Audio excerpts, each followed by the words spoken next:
Hello, and welcome to the big show for today. I am Paul Zeise. We, of course, are always getting it done in the way that we can get it done. A little different this week because of scheduling.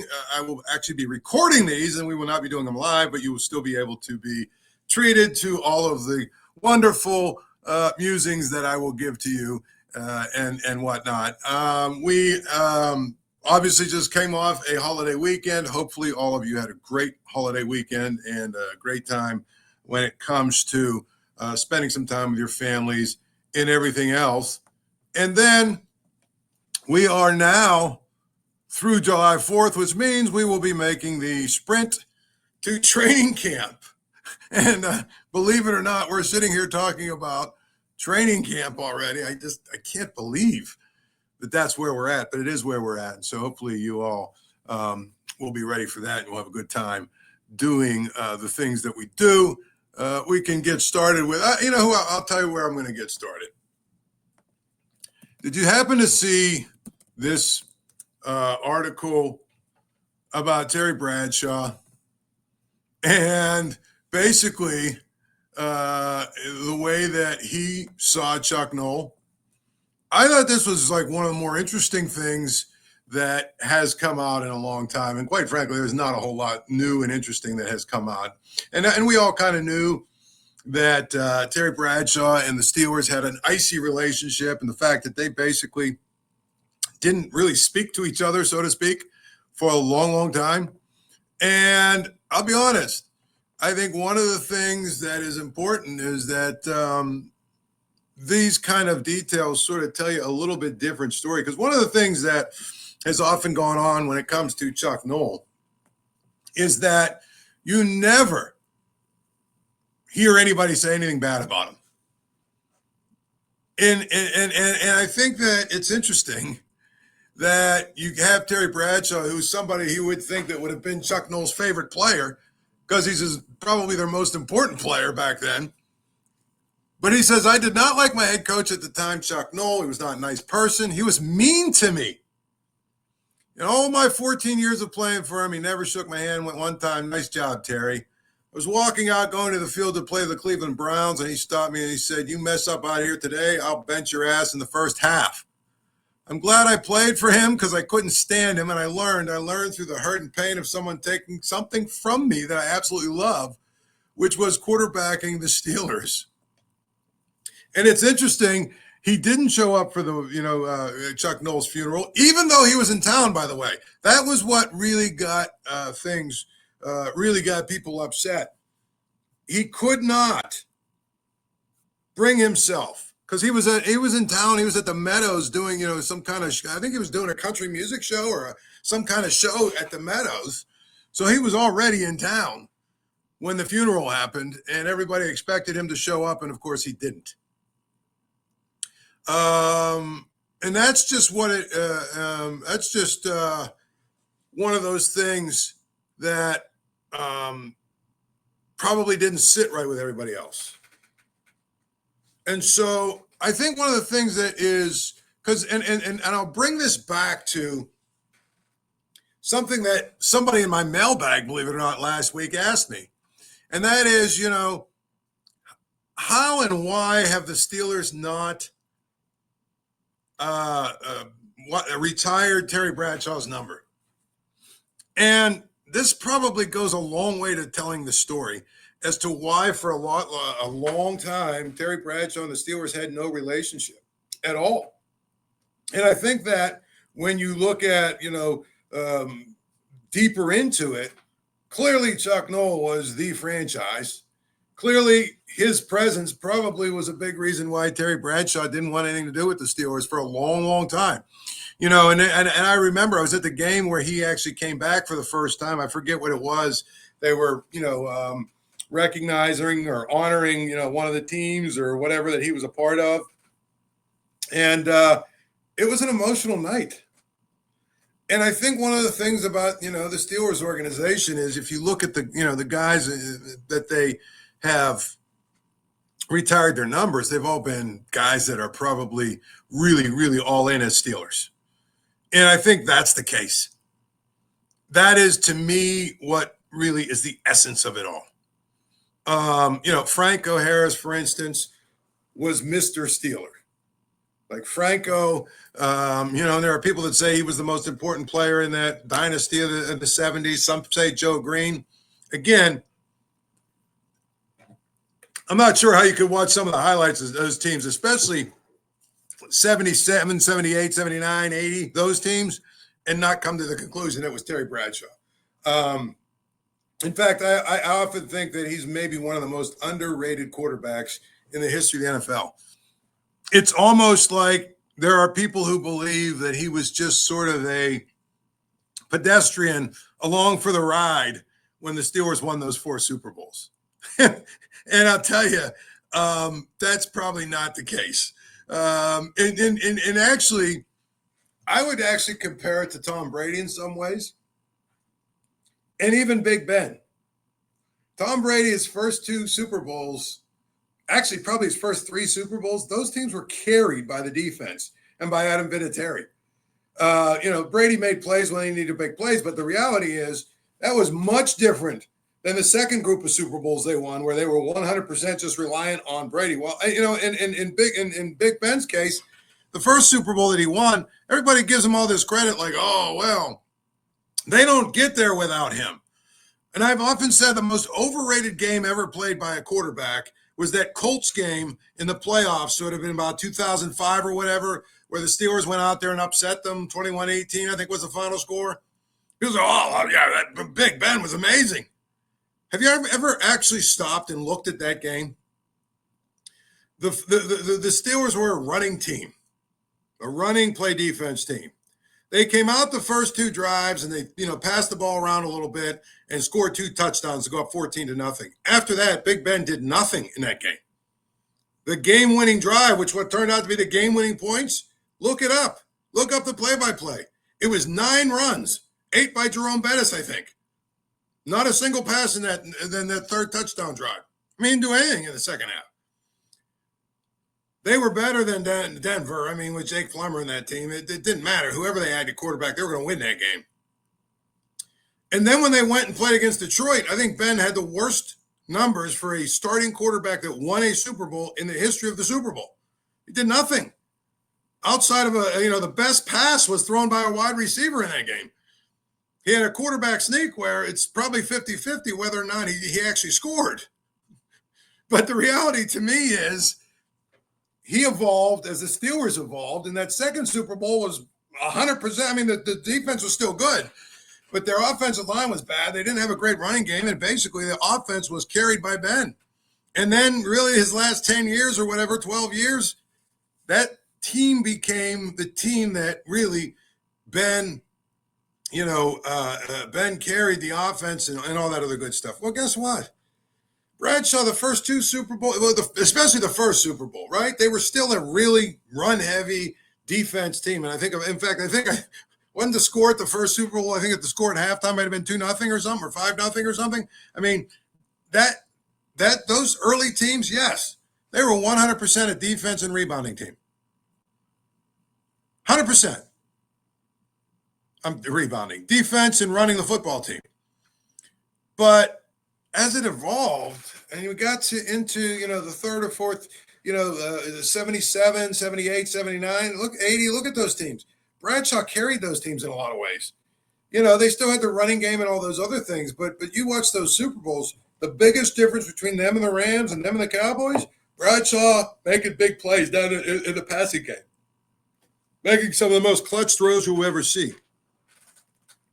So I think the stereotype that the Steelers throughout the 70s were a run the ball defense team probably hurts Bradshaw in many ways. It's probably why he's underrated in my mind.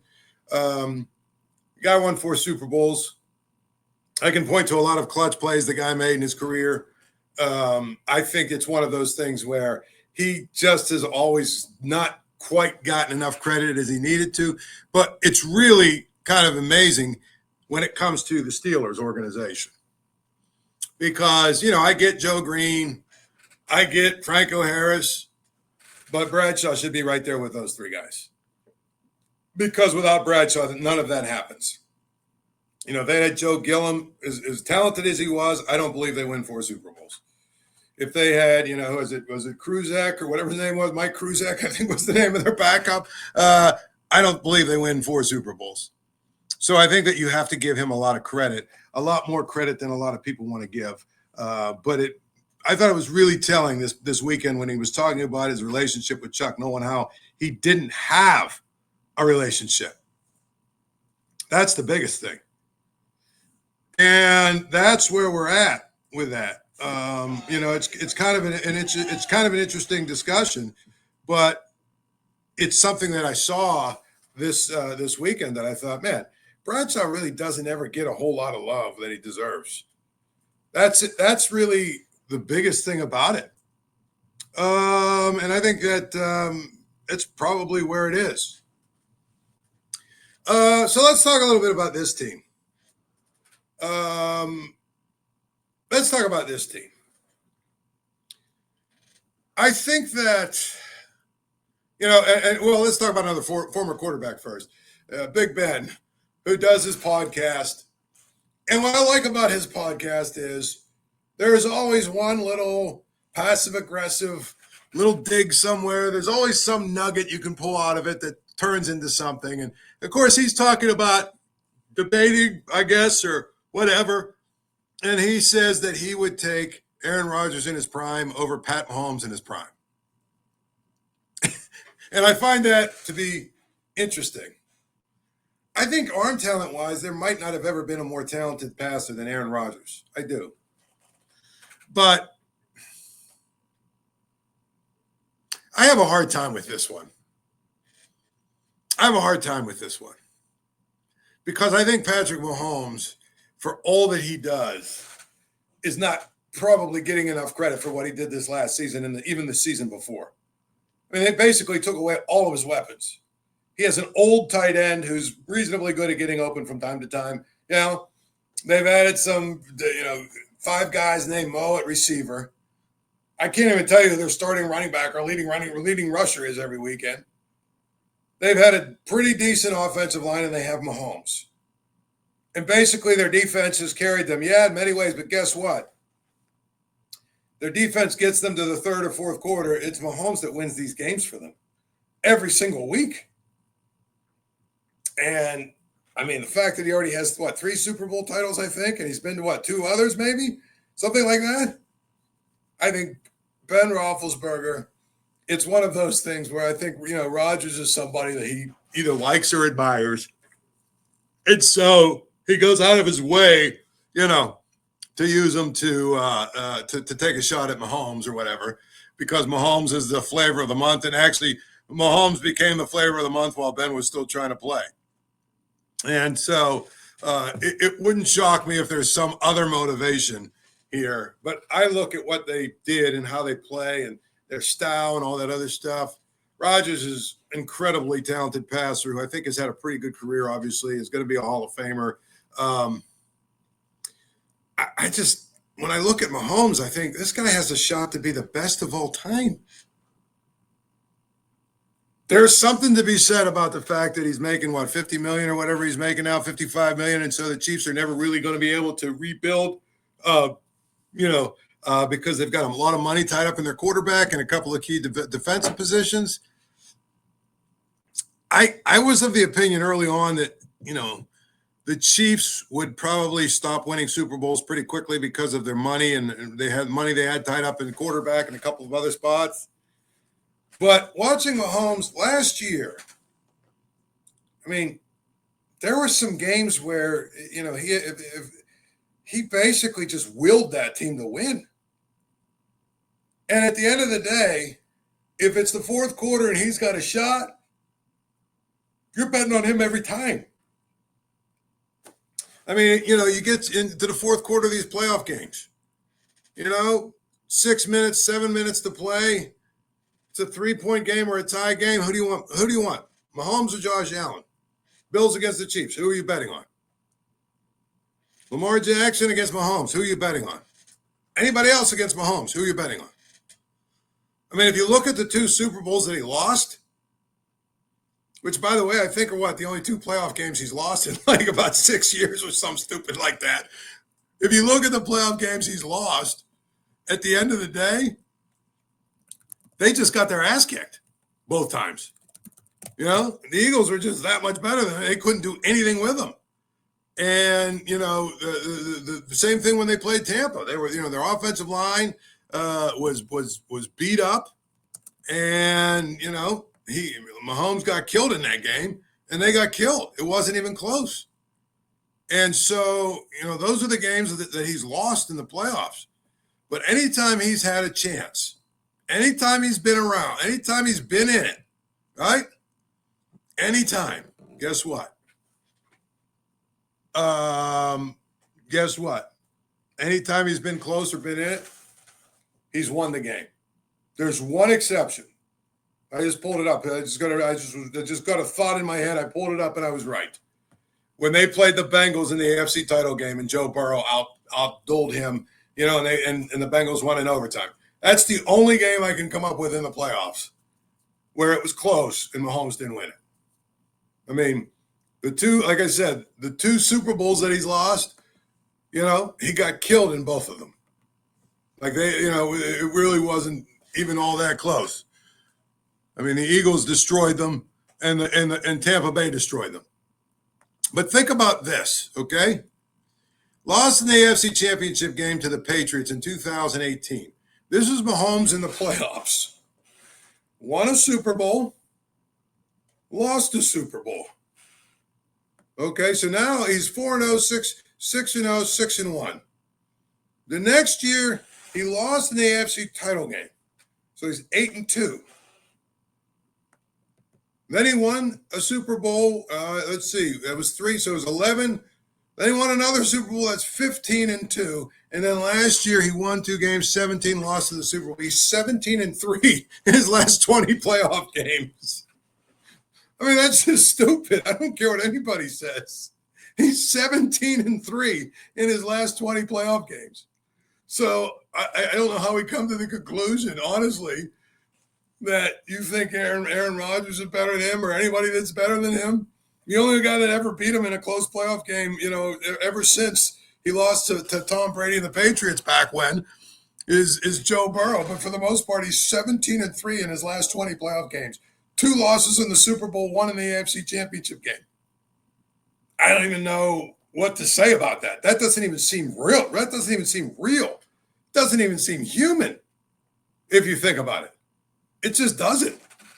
So when Big Ben says that he thinks Aaron Rodgers was better in his prime than Patrick Mahomes, I just don't really get that at all. Speaking of Aaron Rodgers, there's a new topic. Thanks to the coach, Bill Cowher. Bill Cowher says that the Steelers should give complete autonomy on offense to Aaron Rodgers. And here's what I'll say about that. Let's first start about this, okay? I love Bill Cowher, I do. But 2 things that bother me about Bill Cowher.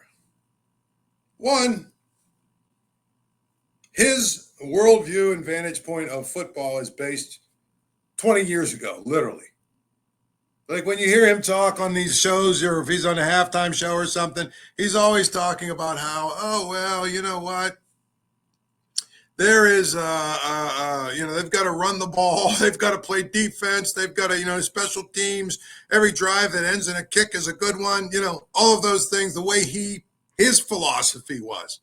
Well, the NFL has evolved completely. That's why I laughed even like 4 or 5 years ago when I'd hear Bill Cowher's name thrown around as he's the guy that's going to coach. I'm like, he's not going to be able to coach. He's been out of it too long.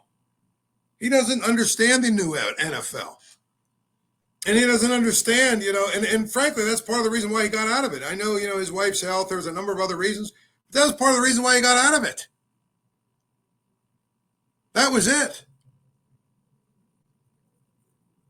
And, I think that, the other part of it is I laugh because I say, would Bill Cowher have given over full autonomy to Ben Roethlisberger? I mean, you got to remember, Bill Cowher had Ben as a rookie, a second-year guy, and then a third-year guy. And the third year, Ben was really beat up, if you remember. He had the motorcycle accident and all that other stuff.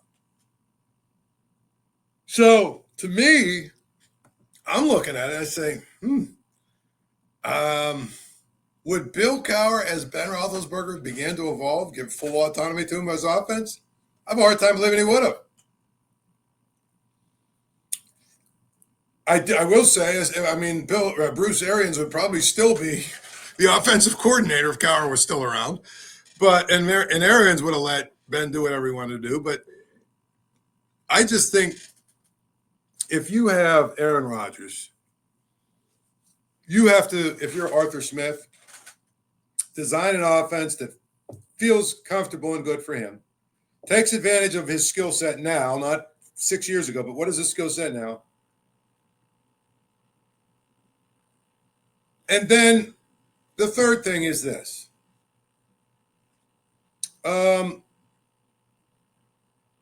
You have to be able to defer to him when he's on the offense. When he's out there on the field, what he sees based on his experience, all of that good stuff, you have to let him, quote unquote, cook. And if he sees something that goes contrary to what your offense is, or he sees something that contrary to what you want to do, or he wants to do something a little different than what you think, if you're Arthur Smith, you have to defer to him. But that's a different discussion than just going all in and letting him do autonomy or have autonomy to run his whole thing. Honestly, that's different, completely. And so I feel like, when you look at it that way, we have to just be mindful of those things. We have to really be mindful of those things and understand that it's going to be important for Aaron Rodgers to be able to be comfortable in whatever he's doing. He's the quarterback. He's the guy. He's the Hall of Famer. He's somebody to me that I feel like he is really, really going to be, a good player. Maybe not a great player for the Steelers, but I think he'll be a good player for the Steelers. I do. And I think he'll be somebody that does a lot of different good things. It's just important in so many ways. So I feel like, it's going to be interesting to see that dynamic. You got a veteran offensive coordinator. You've got a veteran, quarterback. You got two guys maybe that want to do things their own way. They're going to have to find a way to coexist. So I just feel like that's important. And I feel like it's important to note that anytime those kinds of things come up, you have to defer to Aaron Rodgers. You really have to. Another subject that seems to be out there. And again, people ask me this all the time, and I tell them this all the time. There's no reason to discuss trading T.J. Watt. There's no reason to discuss life without T.J. Watt. There's no reason to discuss any of it because T.J. Watt is going to be a Steeler. And they're going to spend a lot of money to keep him. They're going to spend a lot of money to keep him. A lot more money than you think. They're going to make him the highest paid defensive player in the league. They're going to give him more guaranteed money than Myles Garrett makes. They're going to give him everything that he wants. And so as a result of that, I think what they're going to do is come to the conclusion that this needs to get done sooner rather than later. And I think that's what it all comes down to, in my mind at least. You're just going to have to realize that when it comes to this thing with T.J. Watt, it's going to happen. It's going to happen. It's going to cost, $40, $50, $60 million, something like that. It's going to happen. It really is. So I just feel like we can all, take a deep breath and stop worrying about that happening. Because what's going to really happen, it's going to be how then are they going to move some money around. You're going to see some restructures and refinancing of other stuff. That's all it's going to take. That's it. And then at the end of the day, that's all it's going to take, right, from the standpoint of it really is just basically a done deal that isn't done. There are some people that believe that it's maybe not going to get done. It is.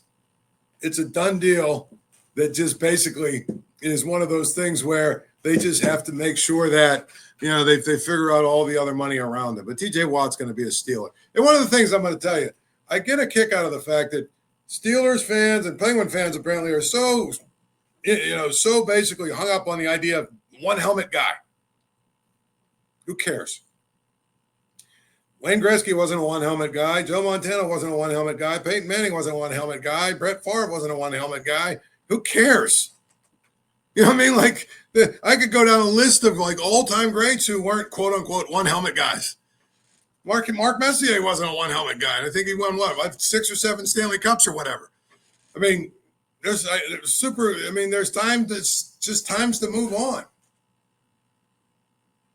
That's the thing that is important. There's time to move on. And that's where we're at. Like, I think you should trade T.J. Watt, but they're not going to, so there's no reason to talk about it. But if your reasoning for wanting him around is that because you want him to be a one-helmet guy, who cares? That's stupid. Okay, let's talk about something else that's going to give us a little bit of a... By the way, the game's always on at Archie's. Archie's home of 80-cent wings Monday through Thursday. Home of the Paul Zeise grilled cheese sandwich. So get down to Archie's. Enjoy a great meal, a great time. And when you get there, say hello to Archie for me. Okay, so another subject that we want to talk about real quickly, you're battling buckos. I'm going to tell you this much right now, okay? If you're one of those people that were deluded because of that 6-game winning streak into thinking that this team was somehow going to contend, you really need to stop drinking the Kool-Aid that seems to come with being a part of this team. And the reason I'm saying that is because this team needs to rebuild, fully commit to a rebuild. Okay? I cited some of this stuff before, but I'll cite it again. They're still 16 and a half games out of first place. That's not even the worst. They're 8.5 games out of fourth place. 8.5 games out of fourth place. Okay? Forget about how far they are from first place. They're 8.5 games out of fourth place. And here's the other thing. Okay? And this is probably the biggest thing. There are 11 games out of the wild card with 1, 2, 3, 4, 5, 6, 7 teams in between them and the wild card. They are not anywhere close. And then one other thing. They're 38 and 53. My math is correct, which I think it is. They've played 91 games. That means they've got 71 left. Okay? For them to win 82 games, out of those 72 games they have left, right? That was the number we came up with. Yeah, 71 games. Out of those 71 games they have left, for them to win 81 games, just to go 500, right? They would need to win 43 games. That means they have to finish the season at 43 and 29 to go 500. Now, is there anyone out there that believes they'll come anywhere close to that? I think they'd be very, very happy if they finished 35 and 36 from this point out. That would leave them at 73 wins, by the way. So, in other words, let's stop the delusions and flights of fantasy about how a 6-game winning streak and they got the bats back and, all this other good stuff. Come on, please. Come on, please. Give me a break, will you? And that's just where it is. So I just feel like we have to sort of regather and refocus and everything else. That's the biggest thing to me. And so it's just one of those things. I just feel like it really comes down to we have to make sure that we are grounded here and not get diluted when they have a few winning games or they look really well, good for a few weeks. I've said it before. I'll say it again. They need to have a fire sale. They need to strip it all down. You keep Paul Skenes. And honestly, I used to be of the opinion you keep O'Neal Cruz. I don't think you don't need. If you can find someone dumb enough to give you a bunch of stuff for him, send him away too. I mean, for all the talk about, bat speed and the velocity off his bat and all this other good stuff and his occasional throw of 105 miles an hour, he's a very average, actually almost below average in some ways, considering his talent, player. You keep Skenes, obviously. Other than that, everybody else should be on the table that's on the roster right now. And it's especially, Keller and Heaney both need to go. Trade them both because you're going to get something good for them both. Move on from them. I would say move on from David Bednar, especially now that he's good and you're going to get something for him, right? Spencer Horwitz, what's the point of keeping him around? Move on from him if you can get anything at all from him, including a bag of baseballs. I mean, if you look at Brian Hayes, is another guy. Oh, wow, he's on a 10-game hitting streak. He still can't hit. Great fielder. Maybe someone wants him as a fielder. Get rid of him. Isaiah Kiner-Falefa, get rid of him. You got enough middle infielders in your system. Some of them should be started to bring up. If you can find someone to give you something for Tommy Pham and Anna Frazier, get rid of both of them as well. Brian Reynolds, get rid of them. Move on from them. Create a bunch of prospects that you're bringing back. Young, single-A guys, double-A guys, whatever. The only guy I would say you're not going to trade is Andrew McCutchen just because I'm willing to concede one guy. You have a little bit of a feel-good story or whatever with the fans. It's important to keep him around. But other than that, everybody else has to go. And that includes me. Again, we will do it. We will do this every day. We'll be doing it earlier this week because, we've got some scheduling things going on when it comes to the Post-Gazette. But tune in. Won't be live, but you will at least get to hear from me every day.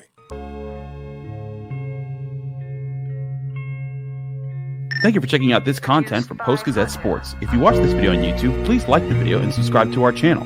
For all of the sports coverage the Post-Gazette has to offer, visit post-gazette.com.